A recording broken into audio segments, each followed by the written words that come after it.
जुमे बाद ईरान ने इतनी बड़ी तैयारी कर ली है, इतना भयानक तरीके का तैयारी कर लिया है कि किसी भी मुल्क को अगर ये आंकड़ा सुनाई देगा तो अपने आप में खौफ पैदा हो जाएगा कि ईरान ने अब क्या कर लिया है, ईरान क्या कर कर मानेगा। दरअसल दोस्तों, ईरान के जरिए अपने 70 लाख सैनिकों को उतार दिया गया है। जी हाँ, 70 लाख सैनिक किसी भी देश में जंग के लिए अगर उतर जाएं तो आप सोच सकते हैं कि कितनी भारी तबाही जो है किसी भी मुल्क के लिए हो सकती है।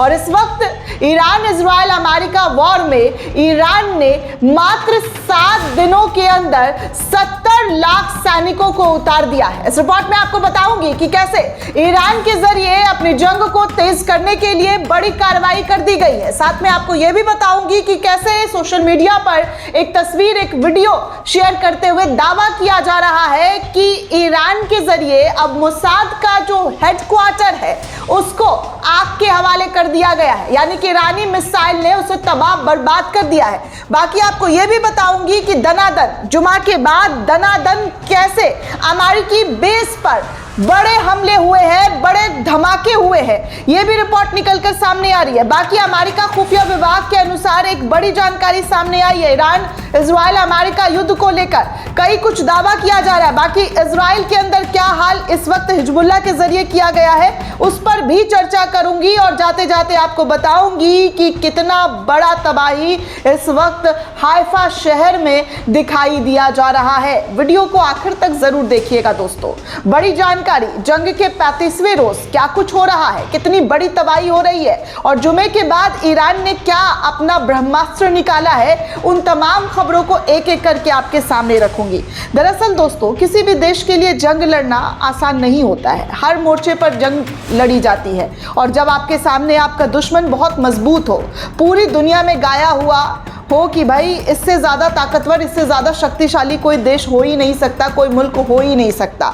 और वही बचपन से लेकर आज तक अगर आपने देखा होगा तो अमेरिका और इजराइल को लेकर यही दिखाया गया कि भैया अमेरिका तो एकदम सुपर पावर है, सबसे ज़्यादा शक्तिशाली है, दुनिया में अमेरिका के खिलाफ कोई देश जा ही नहीं सकता है, दुनिया में कोई भी अमेरिका के खिलाफ किसी भी तरीके का ठोस कदम उठा ही नहीं सकता है। लेकिन इन तमाम भ्रम को, इन तमाम मिथ को ईरान ने तोड़ दिया। वो ईरान जो कि आपको पता है कि कई चोट झेल चुका है। ईरान के पास एक जख्म नहीं है बल्कि बहुत सारे हजारों जख्म हैं जो उसे दिया गया है और उस जख्म को उसने कैसे पट्टी, जी हाँ पट्टी करके आगे आकर इस लड़ाई में अपनी पूरा 100% दिया है। सबसे पहले आप इस तस्वीर को देखिए। आज तक की रिपोर्ट है दोस्तों। आज तक कह रहा है कि ईरान ने 7 दिन के अंदर 70 लाख सैनिकों की भर्ती करने का दावा कर दिया है। ईरान की संसद के स्पीकर ने पोस्ट करके ये जानकारी साझा की है।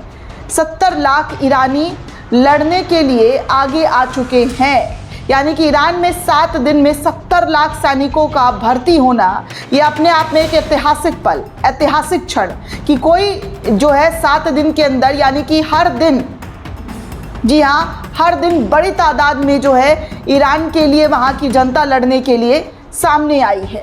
गालिब करके एक संसद स्पीकर है, उन्होंने इस बात की पूरी जानकारी दी है जिसे आज तक के हवाले से शेयर किया गया है।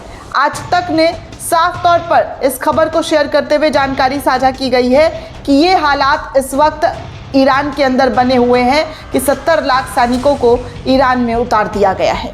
वही दोस्तों, सोशल मीडिया पर एक यूज़र के हवाले से दावा किया जा रहा है कि ईरान ने दावा किया है कि तेल अवीव में मोसाद का मुख्यालय पूरी तरीके से तबाह कर दिया गया है। ये सोशल मीडिया यूजर्स के जरिए शेयर किया गया है। हालांकि इसकी आधिकारिक तौर पर कोई भी पुष्टि नहीं की गई है, लेकिन जो खबर आ रही है दोस्तों वो ये है कि ईरानी सेना ने एक बेहद सटीक हमले में तेल अवीव में मौजूद मोसाद के मुख्यालय को पूरी तरीके से ख़त्म कर दिया है, तबाह बर्बाद कर दिया है, नष्ट कर दिया है, जिसकी तस्वीरें स्क्रीन पर दिखाई दी जा रही है। और कहा जा रहा है कि ये तल अवीव के अंदर मोसाद का हेडक्वार्टर था, जिसको आग के हवाले, जी हाँ, जो आग के हवाले धुआं बनता हुआ नजर आ रहा है। हर तरफ धुआं धुआं की तस्वीर दिखाई दे रही है। वहीं आगे दोस्तों आपको बता दूं कि बहरीन के अंदर आज फिर से ईरान के मिसाइल ने दनादन धमाका किया है। यूएस बेस के पास कई धमाके की खबर निकलकर सामने आई है, जहां पर ईरान ने यूएस बेस को टारगेट करते हुए कई सारे मिसाइल दागे हैं। और इस धमाके की आवाज़ इतनी तेज़ थी कि आसपास के कई इलाके दहल गए हैं। भयंकर तरीके का धमाका हुआ है दोस्तों। नेटवर्क 18 के हवाले से ये जानकारी साझा की जा रही है। वहीं दोस्तों आपको बता दूं कि अमेरिका खुफिया विभाग के अनुसार अगर मैं बात करूं तो ईरान के पास अभी भी बड़ी संख्या में मिसाइल लॉन्च करने की शक्ति मौजूद है। अमेरिका की खुफिया विभाग ये बात और इस खबर का खुलासा कर रही है कि अमेरिका खुफिया आकलन के अनुसार ईरान की लगभग आधी मिसाइल लॉन्चिंग सिस्टम अभी तक स्टार्ट भी नहीं की गई है। अभी तक तो जो देखा है वो तो सिर्फ और सिर्फ 1/3 मिसाइल थी। आगे बहुत सारे सैन्य ठिकाने हैं उनके, जहां पर मिसाइलों का ज़खीरा है। कई हफ्तों तक ये जंग लड़ा जा सकता है, कई महीनों तक ईरान ये जंग लड़ सकता है। ईरान और इजरायली हमले के बावजूद देश के पास अभी भी हज़ारों एक तरफा हमलावर ड्रोन मौजूद है, ऐसा अमेरिका के जरिए दावा किया गया है एक खुफिया विभाग ने। वहीं इजराइल के किरियात में हिजबुल्लाह के हमले से कई गाड़ियों के जलने की खबर सामने आ रही है दोस्तों। आसपास के इलाकों को पूरी तरीके से आप देख सकते हैं कि कितना जो है भयंकर तबाही नज़र आ रही है। किरियात में पूरी तरीके से आग और मलबा नज़र आ रहा है, गाड़ियाँ टूटी फूटी नज़र आ रही है और जहाँ पर मिसाइल गिरा है वो जगह पूरी तरीके से आग और धुआं की लपेट में साफ तौर पर नज़र आ रहा है। वहीं कुछ न्यूज़ नेटवर्क के हवाले से एक जानकारी साझा की जा रही है, जहां पर कहा जा रहा है कि ईरान के क्लस्टर मिसाइल जो है इस वक्त डायरेक्ट हाइफा शहर को निशाना बना रहे हैं। और इस निशाने में हाइफा शहर का कई इलाका, जी हाँ, इसके जद में आ चुका है, जहां पर भारी तबाही, सड़कें तक टूटी हुई नज़र आ रही हैं दोस्तों। सड़कों का आप हाल देख सकते हैं कि कैसे मिसाइल गिरने से बड़ा गड्ढा होता हुआ नज़र आ रहा है। वहीं धमाके की तस्वीरें भी नज़र आ रही है, कई वीडियो सामने हैं, बिल्डिंग्स में आग लगता हुआ तस्वीर नज़र आ रहा है। ये हालत इस वक्त हाइफा शहर का ईरान के ज़रिए किया गया है। ईरान अपनी लड़ाई को कहां तक पहुंचाने वाला है दोस्तों, इसका अंदाज़ा आप हर दिन, हर बढ़ते रोज़ के साथ देख रहे हैं।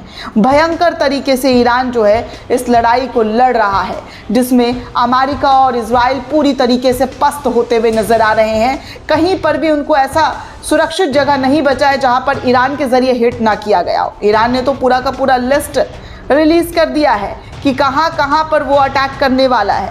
दरअसल दोस्तों ईरान के ज़रिए खाड़ी देशों में जो 8 पुलों की जो हिट लिस्ट है वो आज रिलीज़ की गई है। कहा जा रहा है कि शेख जावेर अल अहमद अल सबा सी ब्रिज जो कुवैत के अंदर है, अब उस पर ईरान के ज़रिए हिट किया जाएगा। शेख जायद ब्रिज जो यूएई के अंदर है उस पर हिट किया जाएगा। अल मक्ता ब्रिज जो यूएई के अंदर है उस पर हिट किया जाएगा। शेख खलीफा ब्रिज यूएई के अंदर है उस पर हिट किया जाएगा। किंग फहद काजेब सऊदी अरब के बहरीन से जोड़ने वाला ब्रिज है उसको हिट किया जाएगा। किंग हुसैन ब्रिज जो जॉर्डन के अंदर है उसको हिट किया जाएगा। दामिया ब्रिज जॉर्डन में है उसको हिट किया जाएगा। और अब्दोन ब्रिज जॉर्डन के अंदर है, इसको हिट किया जाएगा। 8 हिट लिस्ट जो है ईरान के टारगेट पर है, जहां पर ईरान अब इन पुलों पर अटैक करने वाला है। ईरान का ये ताज़ा तरीन हिट लिस्ट है। दोस्तों ये पूरी रिपोर्ट आपको कैसी लगी हमें कमेंट करके ज़रूर बताइएगा। साथ ही साथ चैनल को ज़्यादा से ज़्यादा लाइक, शेयर और सब्सक्राइब करना बिल्कुल भी ना भूलें। शुक्रिया दोस्तों।